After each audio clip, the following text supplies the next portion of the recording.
राष्ट्र नहीं बना पाएगा, इनका बाप संविधान नहीं बदल पाएगा। कि कुछ कुत्ते लोग, ये तुम्हारे बाप का देश नहीं है, ये देश मुसलमानों का है, ये देश ईसाइयों का है, ये देश सिखों का है, ये देश बौद्धों का है, ये देश जैनियों का है, ये देश दलितों का है, ये देश पिछड़ों का है। पूरे राष्ट्र को हिंदू बनाने की बात करते हो।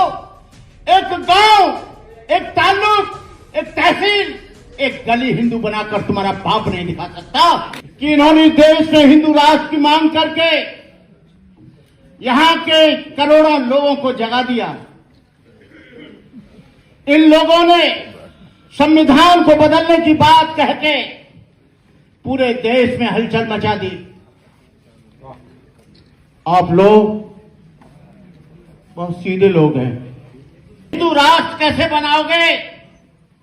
ये तुम्हारे बाप का देश नहीं है, ये देश मुसलमानों का है, ये देश ईसाइयों का है, ये देश सिखों का है, ये देश बौद्धों का है, ये देश जैनियों का है, ये देश दलितों का है, ये देश पिछड़ों का है। ये तुम्हारे 2% लोग इस देश को हिंदू राष्ट्र बनाएंगे तो मैं सोचता हूं इस देश के टुकड़े हो जाएंगे, ये देश खंड खंड हो जाएगा। लेकिन खालिस्तान की मांग करते हैं तो जेल के सीखचों में ठोक दिया जाता है और बाबा लोग बेलगाम हो गए। ये लोग हिंदू राष्ट्र की बात करते हैं तो ये आराम से इनका सम्मान किया जाता है। नरेंद्र मोदी जी जाते हैं, सारे लोग उसका दर्शन करने जाते हैं। एक बात याद रखना, संविधान बदलेगा तो न आप जिंदा रहेंगे न हम जिंदा रहेंगे, न ईसाई जिंदा रहेगा न मुसलमान जिंदा रहेगा, न सिख जिंदा रहेगा न जैन जिंदा रहेगा। और मैंने तो शास्त्री जी से कहा था, मैं कि शास्त्री जी यहां हिंदू बिंदु कहीं दिखाई देता नहीं, हिंदू है नहीं। तुम पूरे राष्ट्र को हिंदू बनाने की बात करते हो। एक गांव, एक ताल्लुक, एक तहसील, एक गली हिंदू बनाकर तुम्हारा बाप नहीं दिखा सकता। कहीं से पूछोगे कि यहां हिंदू रहते हैं क्या? लोग कहेंगे यहां हिंदू तो नहीं रहता, यहां पर चमार रहता है, यहां पर महार रहता है, धोबी रहता है, लुहार रहता है, कहार रहता है, सुनार रहता है, काछी रहता है, अहिर रहता है, गड़रिया रहता है। हिंदू जात की जात जात में जात, जैसे केरा के पात पात में पात। यहां कोई हिंदू बिंदु नहीं है। और ये यहां पर ईसाई रहे और मुसलमान रहता है, सिख रहता है और तमाम मजहब के और लोग रहते हैं। लेकिन मुस्लिम भाइयों से मुझे शिकायत है, वो मैं चूकूंगा नहीं। जब आपकी लड़ाई होती है, जब आपके ऊपर दंगे होते हैं, जब आपके ऊपर अत्याचार होता है, तो दलित और पिछड़ा वर्ग चुपचाप रहता है। और दलित और पिछड़े वर्ग पर जुल्म होता है तो आप चुपचाप रहते हो।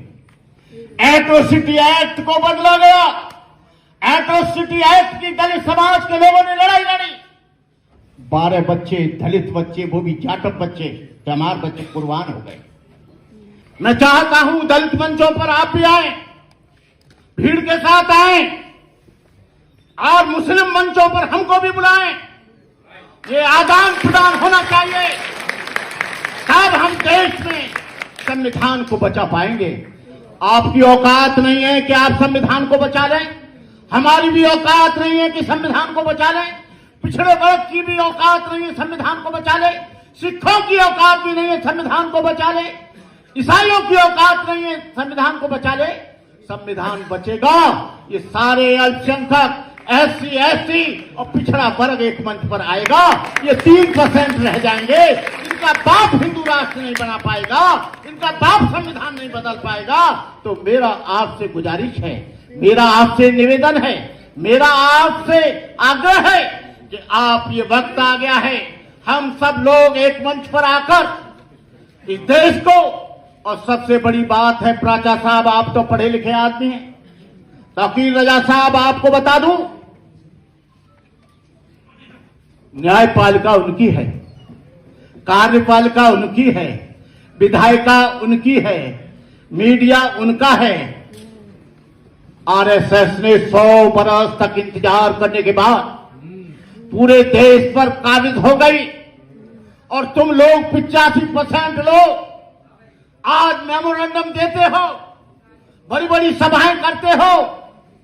ये इसलिए करते हो कि कुछ कुत्ते लोग दलित लोगों में हैं, कुछ मुस्लिम लोगों में हैं, कुछ पिछड़े वर्ग के लोगों में हैं, जो अपने गले में विभिन्न पार्टियों का पट्टा बनाते हैं।